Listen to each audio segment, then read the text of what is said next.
সালমান শাহ উনি আমাদের ইন্ডাস্ট্রির, আমাদের দেশের মানুষ, আমাদের অহংকার।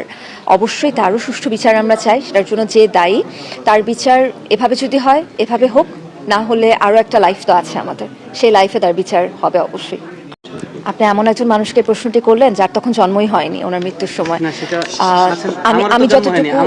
আমি যতটুকু হ্যাঁ, কিন্তু আপনারা এটা নিয়ে অনেক স্টাডি করেছেন, আমি এটা নিয়ে স্টাডি করিনি। তবে আমি চাই যে এটা যদি হত্যাকাণ্ড হয়ে থাকে, যেটা আসলে আমরা সবাই প্রেডিক্ট করি, এটা শুধুমাত্র ওনার ক্ষেত্রে না, আমি জন্মাবার পর বা আমি যখন থেকে কাজ দেখি দেশ বিদেশে বিভিন্ন, সেখানে অনেকের মৃত্যুই আসলে আমাদের কাছে থাকে না যে এক ধরনের সাসপিশিয়াস লাগে, মনে হয় যে না, এটা আসলে নর্মাল মৃত্যু না। এই ধরনের সকল মৃত্যুর বিচার তো আসলে আমরা সবাই চাই। যেহেতু সালমান শাহ উনি আমাদের ইন্ডাস্ট্রির, আমাদের দেশের মানুষ, আমাদের অহংকার।